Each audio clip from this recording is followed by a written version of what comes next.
না, আমরা মনে করি একটা অনির্বাচিত সরকার বা অন্তর্বর্তীকালীন সরকার লম্বা সময় থাকা উচিত নয়।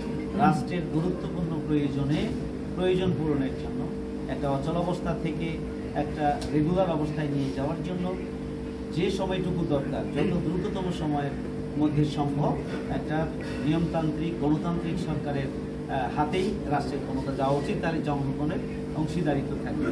এই জন্য আমরা সবসময় মানে নির্বাচন হলে কি হবে এটি বড় কথা নয়, নির্বাচনটা সুষ্ঠু হইতে হবে, এটা ক্রেডিবল হতে হবে, এটা গ্রহণযোগ্য হতে হবে, এটা অংশগ্রহণমূলক হতে হবে।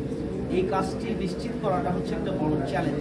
সুতরাং এটার জন্য যে সময়টুকু দরকার সেই সময়টুকু সরকারের দেওয়া উচিত এবং সেই সময়টুকু বিরোধী দলেরও আমরা যারা রাজনীতি করি তাদেরও আমাদের দেওয়া উচিত বলে আমরা।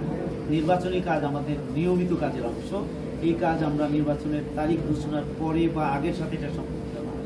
এই নির্বাচনী কাজ আমরা সারা বছর জুড়েই করি।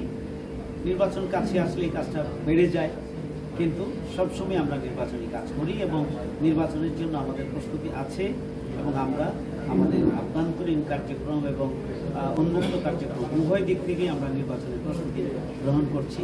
এপ্রিলের নির্বাচনকে আমাদের আমিরি জামাত স্বাগত জানিয়েছেন। স্বজন সিপিবিসি পাইপ বাংলাদেশের 1 নম্বর এনএসএফ সার্টিফাইড সিপিবিসি ব্র্যান্ড।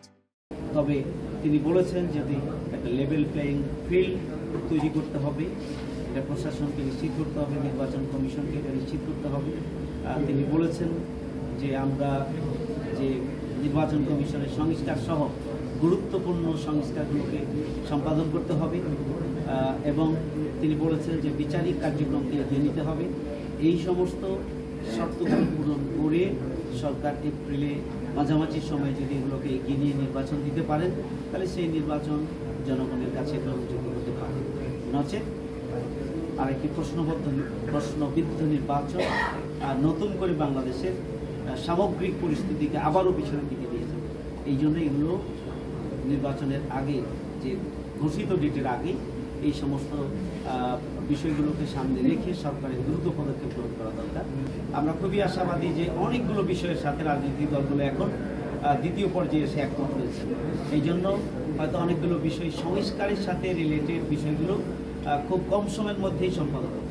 এরপরে প্রশ্ন আসবে যে এই সংস্কারটা কার্যকর হবে কিনা, সেটাকে নিয়েও একটা ঐকমত্য প্রয়োজন এবং জুলাইয়ের মধ্যে তারা একটা রিপোর্ট পেশ করবেন। 31 জুলাইয়ের মধ্যে সরকার যে ফাইনাল একটা রিপোর্ট দেবেন, এই ধরনের একটা প্রত্যাশা তারাও ব্যক্ত করছেন। আমরা আশাবাদী যেভাবে অগ্রসর হচ্ছে এটাকে আরেকটু গতি নিয়ে যদি এগিয়ে নেওয়া যায়, আশা করা যায় যে মানে কাঙ্ক্ষিত সময়ের মধ্যেই সংস্কার হচ্ছে সবচেয়ে গুরুত্বপূর্ণ এবং বিশেষ করে নির্বাচন সংস্কার, নির্বাচন ব্যবস্থা এবং অন্যান্য মৌলিক সংস্কার যেটা নির্বাচনের সাথে রিলেটেড, এই সংস্কারগুলো গুরুত্বপূর্ণ। এগুলো একটা গুরুত্বপূর্ণ